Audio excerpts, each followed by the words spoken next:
Hello and welcome to The Truth of an Exchange Student, the podcast where I talk to both international and exchange students from all over the world who are studying here in downtown Chicago. As an exchange student myself from England, I have always been intrigued in other people's experiences and how their lives differ. In this podcast, we'll talk all things travel, from culture shock, missing home, making friends, and adapting to a totally different lifestyle. In today's episode, I spoke to the wonderful Louis Lam, a communications major here at Columbia College Chicago, and also an international student. Louis moved here from Hong Kong in 2012 when he was just 14 years old and attended high school in Orlando. When the time came to make a decision about college, Louis wasn't able to go to his dream school in California. So after completing 2 years of community college in Florida, moved over to Chicago where his story continues. I hope you enjoy. So this is actually my 10th year, going into my 11th year in the US. I first came here to study for high school back in 2012. And I first went to Florida first. And then I did high school and 2 years of college in Florida and then transferred to Columbia. So how come you chose Columbia? So obviously you graduated high school in Florida, in Orlando, and then you chose to come to Chicago in Columbia. How come? So yeah, I always had a passion with music when I was a kid, and I loved to sing, even though I'm not that good at it. But I loved singing, and I want to focus my career in music related, like singing or production, producing, songwriting, like just anything. I'm willing to try anything.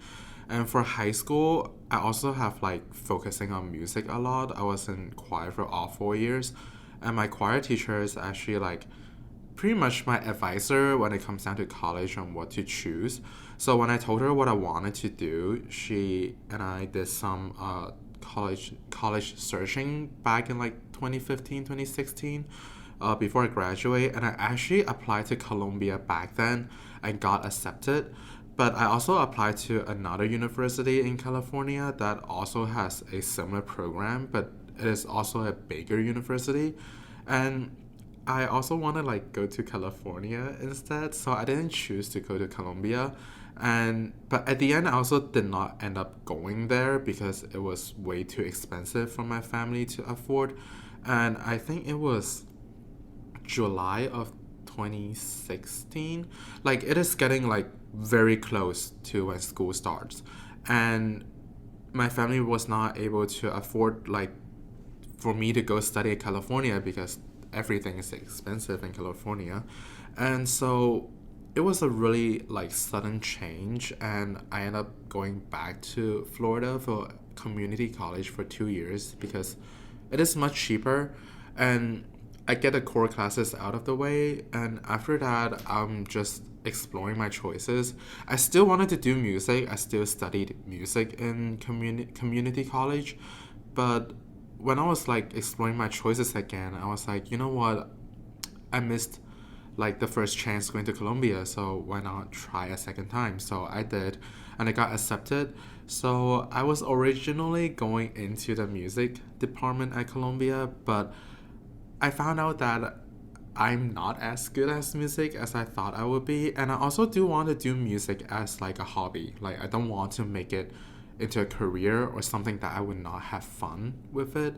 So I kept music as my hobby and switched my major to communication. Okay, that's really cool. I didn't know that.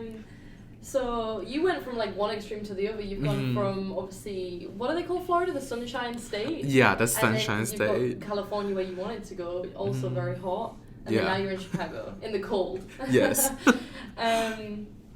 Okay, so you've been in Chicago for around 2 years then? Just almost 3 years. Almost 3 years, okay.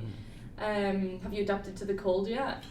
I have. I love the cold. I am not I don't like any tropical places that is too hot because I don't know why, I'm constantly hot. That is just how my body is. I have to keep my room at 68 degrees in order to feel okay, this is the perfect temperature. So yeah, the cold is actually doing great for me. Yeah, you like the cold, that's interesting. Yes. Okay, so obviously you work for the international team at Mhm. Columbia College Chicago. So when did you first start working for them, and did you go to them for the job or did they find you? Yeah, so I transferred to Colombia in January 2020, and right off, I think it was even before the first week of class. I was just went straight into handshake because I want to find a job on campus, and I saw a position opened at the international student office. I'm like, okay, I really want to try it because I it aligns with my major, and I love working with international students. Like I found out in high school, also like I've been working with a lot of international students and very close with like the international student advisor. I will always help with like summer orientations and stuff like that. So I wanted to like continue on and actually like get paid doing it too.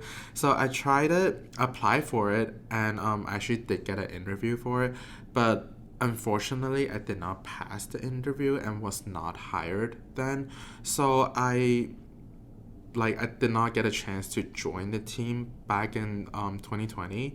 But what I did is I joined student government and became a senator to represent international students for 2 years. So I really try really hard in that role, and I tried everything I can to make sure get the attention of the international student office, so then when I apply next time I would get in. And so that's what I did. I tried very hard with my senator role for about 2 years or a year and a half. And later on, when I saw the position open again on Handshake, I applied straight away and got through the interview no problem, and I was hired right away. So Cool. Okay, that's super interesting, Yeah. actually. So you obviously work with Claire. Mhm. One of the first times I probably ever met you without knowing was at Yes. the international student events. Mhm. So you probably meet a lot of international students Yes. there and exchange students. Would you consider yourself an international student? Obviously you've been here, 11 years now. So Mhm. would you still count yourself an international student? Yeah, it is actually like a really interesting line that you would draw. Like, okay, of course I've been like very Americanized in a way. And sometimes I would not feel like I'm an international student because I'm so used to living in the US and everything.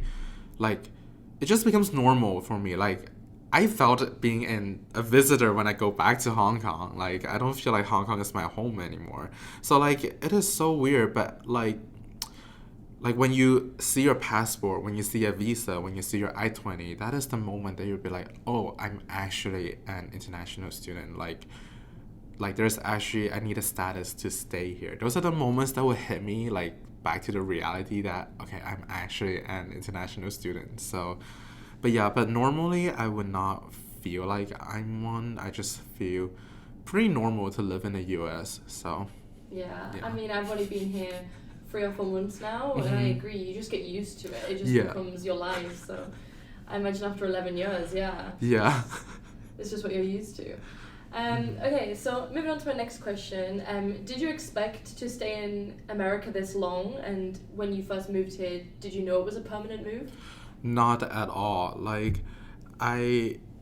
When I was in middle school, I went to a Canadian international school for middle school, and I studied there for about 4 years. And during those 4 years, I've always wanted to do high school in the US, and I would constantly bring up to my parents.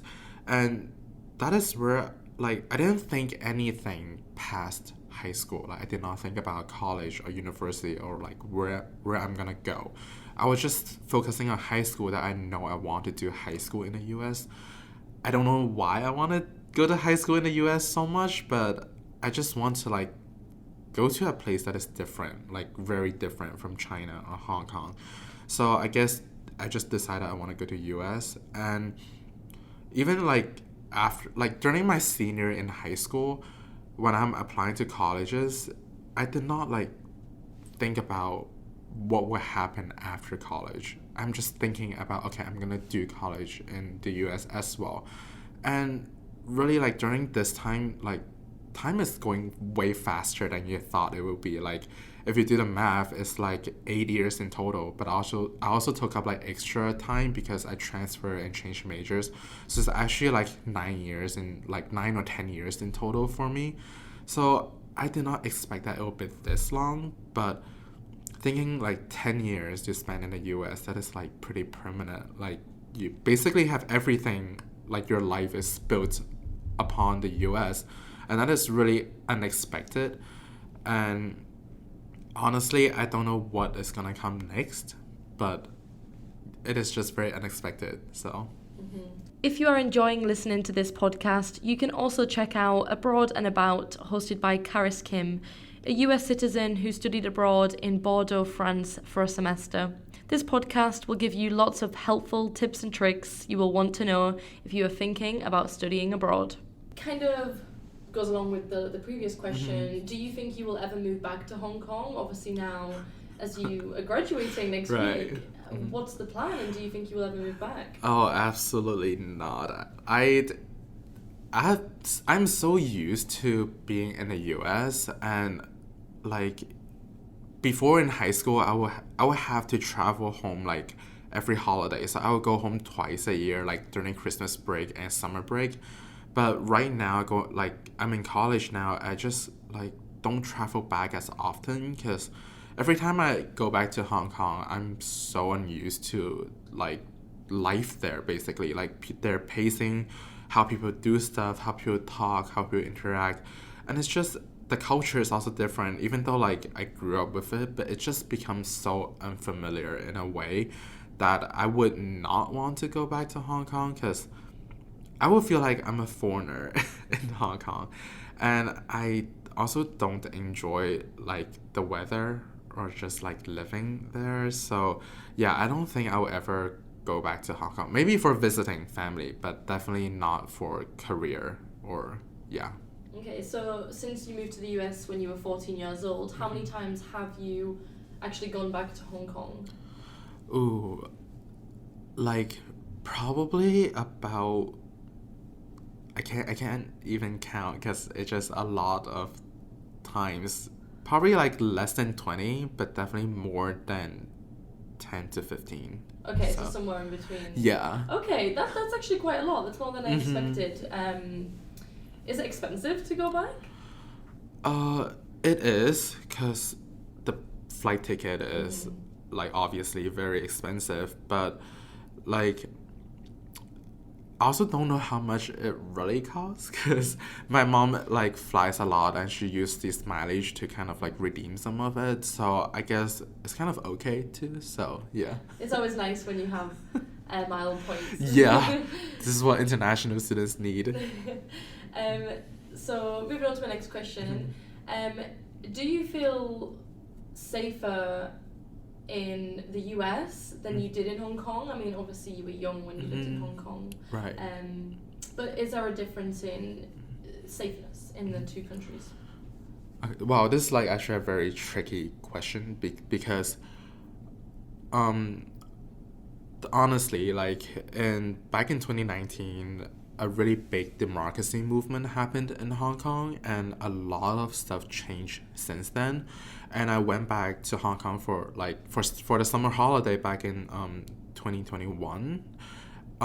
It was very intense, and it like there's a lot of police on the street with like making sure there's no protests and kind of like suppressing people's voice a little bit.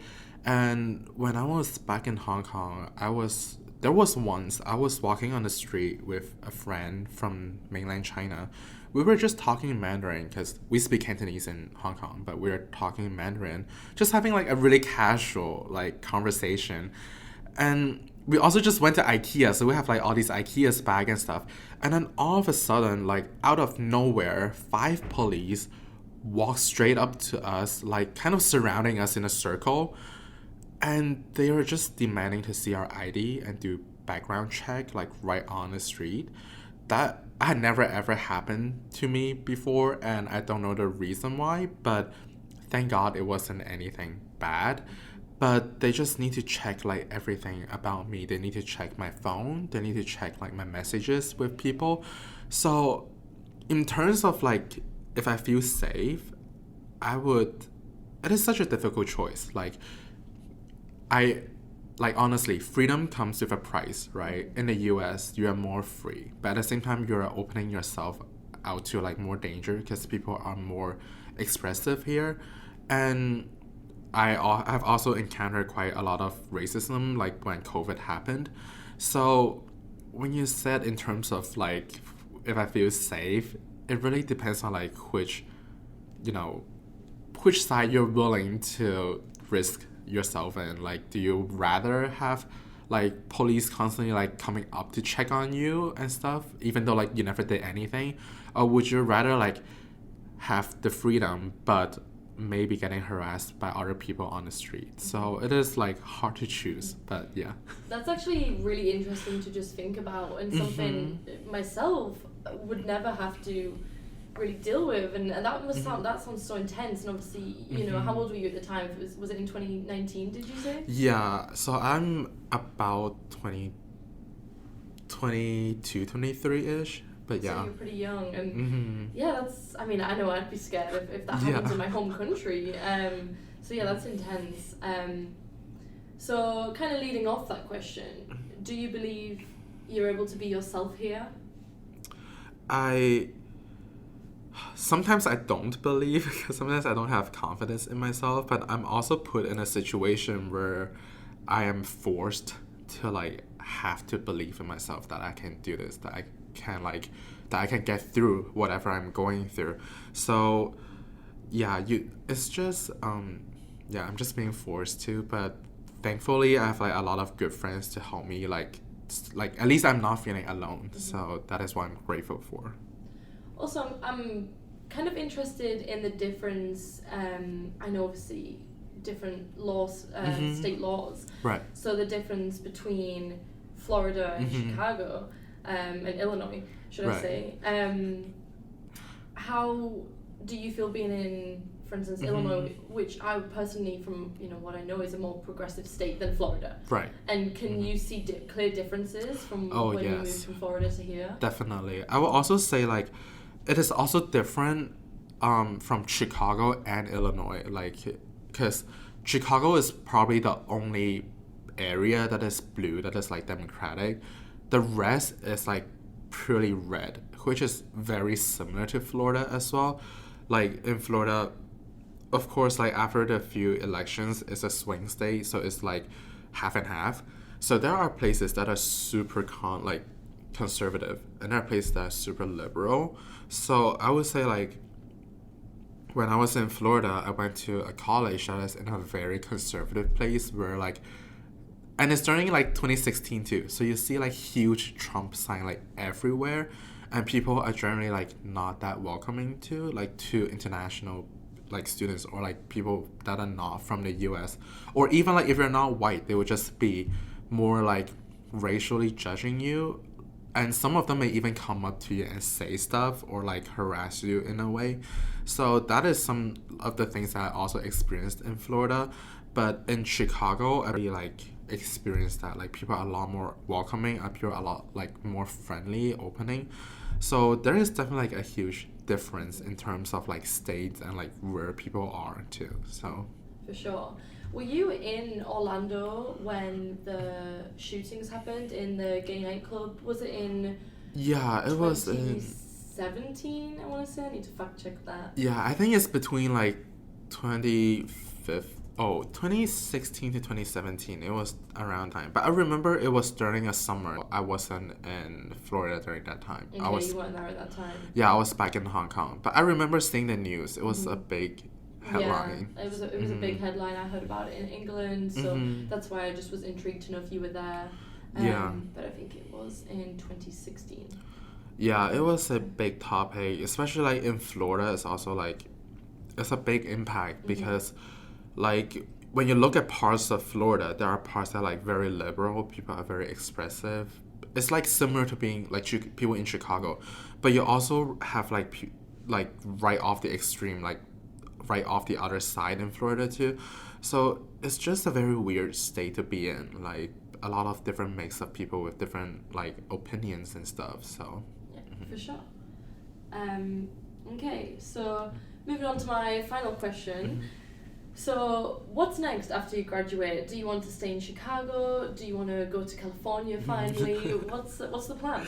So I will be graduating next week. Exciting, but also unreal.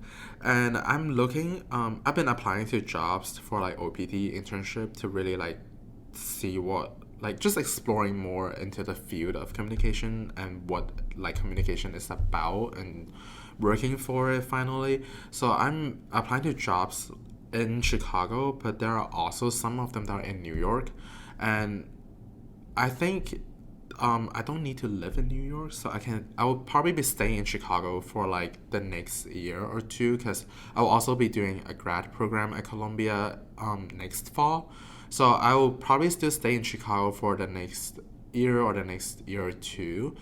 And then after that, I am not quite sure. I'm pretty much like open to any possibilities, because one, I do want to have like a different citizenship, whether it is like the US or like Canada or just like anywhere, because I don't feel like safe holding the Hong Kong passport like for much longer, because I never know if, you know, like the Chinese government is gonna like step in and like finally take over like Hong Kong completely and be like, okay, Hong Kong passport is like no longer a thing. And who knows what's gonna happen then. So I constantly feel like, okay, I need to get like a different citizenship, or at least a dual citizenship, just to be safe. So I'm exploring my choices. And of course, like in the US, if you want a green card, is a long process. Like I don't know how long that would take. I don't know how difficult it will be. So I guess I will have to see what's next after grad school, and I might travel to a different country or find a job that is like in Europe or in Canada or in different places. So thank you so much. That concludes this interview. It's been a pleasure speaking to you, and I'm excited to see where you go in the future. Yeah, thank you so much for having me. You have been listening to The Truth of an Exchange Student with me, Holly Angus, and the wonderful Louis Lam. Thank you so much for sharing your story and experience. I hope this has been as eye-opening and entertaining for all you listeners as it was for me. Make sure you check out my next episode, but for now, stay curious and adventurous. See you next time.